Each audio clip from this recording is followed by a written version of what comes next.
lagi di podcast kita kali ini. Kali ini kita akan ngobrol-ngobrol santai aja nih, tapi penting banget, yaitu tentang hukum di lingkungan sekolah. Kadang kita dengar kata hukum tuh kayak berat banget ya, padahal deket banget sama kehidupan kita di sekolah. Mulai dari disiplin, aturan berpakaian, sampai tata tertib sekolah.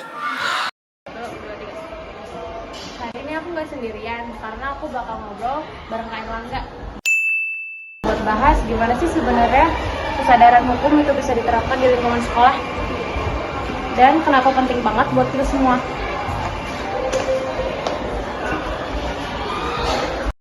Jadi di sini kita bersama kakak kelas kita, yaitu Nama saya Rangga Benedik Pangaribuan, saya dari kelas 12A. Pertanyaan pertama, menurut kakak apa sih arti kesadaran hukum di sekolah? Menurut saya kesadaran hukum itu adalah ketika orang tuh tahu tempatnya dia menjalankan aturan-aturan atau kesadaran hukum. Dia sadar akan tempatnya dia melaksanakan kegiatan itu di mana. Dia juga tahu konsekuensi apa yang didapat dari melanggar hukum itu, dan dia juga bisa menaati dan juga bisa ngikutin aturan-aturan yang ada di tempat tersebut. Jadi dia bisa ngeliat kondisi di mana dia berada. Dia juga sadar kalau dia itu sebagai orang yang menjalani hukum itu, dan kalau dia melanggar dia akan terkena konsekuensinya. Oke, lanjut nanya. Nah, menurut kakak, kenapa masih ada siswa yang melanggar di aturan sekolah? Mungkin kalau yang orang yang nggak sengaja, mungkin entah karena teledor atau permasalahan diri pribadi, tapi yang sengaja mungkin pertama mungkin dia kurang perhatian dari rumahnya. Dia juga jadinya menjadi orang yang cuek, acuh nggak acuh sama dirinya sendiri. Terus mungkin karena masa remaja, jadi masa-masa memberontak, nggak suka akan aturan, nggak suka akan hukum, jadi dia ngelanggar gitu. Kakak udah tahu peraturan-peraturan yang berlaku di sekolah belum? Kalau peraturan sekolah yang aku tahu, pertama kita masuk ke boleh lebih dari 6.30, pakai seragam juga sesuai hari-harinya, sesuai yang dikasih tahu sama Tanasiman ya. Terus juga mungkin bawa buku pelajaran, pakai sepatunya hitam putih. Mungkin kalau buat yang cewek jangan banyak make up, kalau yang cowok jangan pakai aksesoris tambahan. Pokoknya itu sih. Nah, gimana sikap kakak kalau ngelihat teman yang langgar aturan sekolah?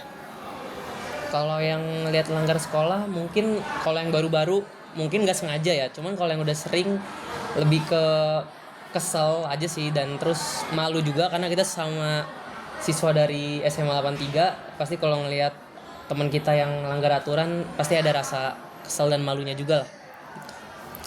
Pertanyaan terakhir, apa yang bisa kakak lakuin nih supaya kesadaran hukum di sekolah makin membaik?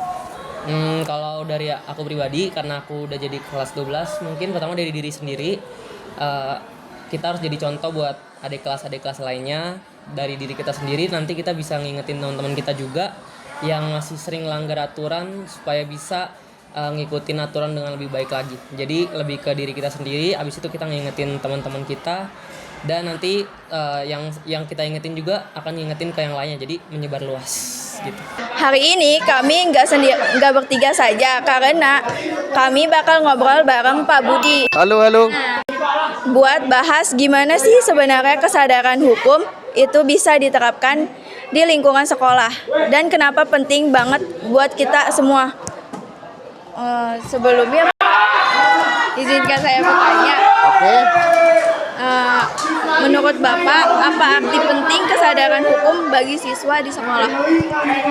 Menurut saya arti penting hukum di sekolah adalah pertama agar siswa menjadi disiplin. Yang kedua agar siswa terus berprestasi tanpa adanya gangguan-gangguan seperti intoleransi, seperti tidak berperi kemanusiaan dan peri keadilan.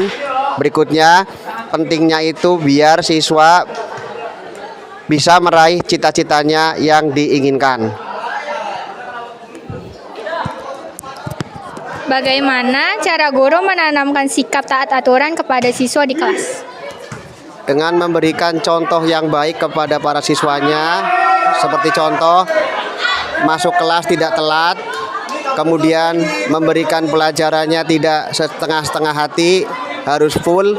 Berikutnya, tetap tersenyum walaupun di rumah juga ada masalah, tapi tidak kelihatan dengan para siswa. Nah, yang ketiga, menurut Bapak, faktor apa yang paling mempengaruhi rendahnya kesadaran hukum siswa? Faktor yang paling mempengaruhi adalah tingkat kesadaran siswa itu sendiri. 7 kebiasaan anak hebat di SMA 83 belum semuanya diterapkan. Dari 7 paling banyak mungkin hanya 5 atau 6. Kalaupun ada yang sampai 7-7-nya dilaksanakan, itu hanya beberapa orang saja dan bisa dihitung dengan jari. Bagaimana cara guru menegur atau menindak siswa yang melanggar aturan sekolah? Caranya yang pertama, yang pasti dengan memberikan peringatan. Kalau peringatan masih tidak diikuti juga, akan diberikan surat peringatan 1, peringatan 2 sampai peringatan 3 atau dikeluarkan dari sekolah. Oke Pak, terima kasih ya. Sama-sama.